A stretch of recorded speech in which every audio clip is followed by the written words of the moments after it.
चंद्रदेव को काया का रोग होता है। उस काया के रोग से मुक्ति के लिए शिव की आराधना करते हैं, काया के रोग से मुक्त होते हैं। देवताओं पर भी अगर तकलीफ आई है तो उन्होंने शंकर की भक्ति की।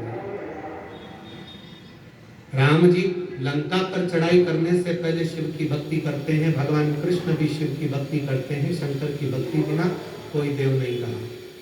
फिर वर्णन आया श्री मल्लिकार्जुन जी का, षडानंद कार्तिक रुष्ट होकर जाते हैं, भगवान देवादिदेव महादेव पार्वती जी के साथ उन्हें मना कर देते हैं, मल्लिकार्जुन को देते हैं। फिर अगला वर्णन आया है ओमकारेश्वर महाकालेश्वर का, दूषण नाम के राक्षस के संहार के लिए भगवान देवादिदेव महादेव महाकाल बनकर प्रकट हुए। फिर वर्णन ओमकारेश्वर विंद नामक पर्वत के तप करने पर देवादिदेव महादेव विराजमान। केदारनाथ नर नारायण के तप से केदारेश्वर के रूप में विराजमान हुए। फिर वर्णन आया भीमाशंकर का, कुंभकर्ण की धर्मपत्नी करकटी के पुत्र भीम का संहार करा तो शिव जी का नाम भीमाशंकर हुआ। काशी विश्वनाथ मनु शत्रुपा के तप के बल पर भगवान विश्वनाथ विराजमान हुआ। अगला वर्णन आया त्र्यंबकेश्वर,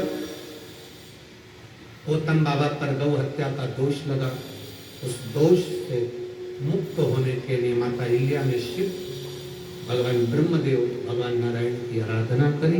ब्रह्मा विष्णु महेश तीन लिंग के रूप में विराजमान हुए, त्र्यंबक में आनंद।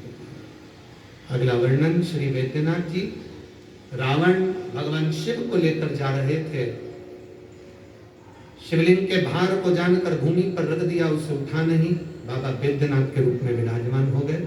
फिर वर्णन आया है श्री नागेश्वर, दारुक नाम के राक्षस का संहार भगवान शिव ने करा और नागेश्वर के रूप में विराजमान हुआ।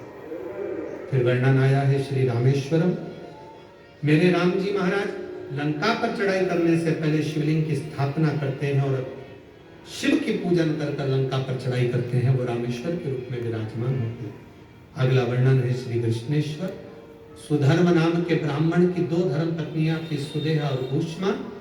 भूष्मा का बेटा मर चुका था, लोग पूछे कि ऐसा होता है, यहाँ 12 ज्योतिर्लिंग में से एक ज्योतिर्लिंग है। भूष्मा का बेटा मर चुका था, 5 दिन हो गए थे, तालाब में उसका शव पड़ा हुआ था, कटा हुआ शव एक कपड़े में बंधा हुआ पड़ा था।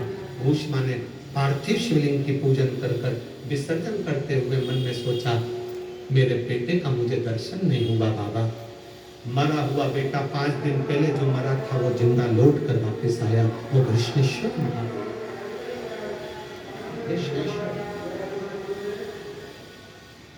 हमने पहले भी कथा में कहा कि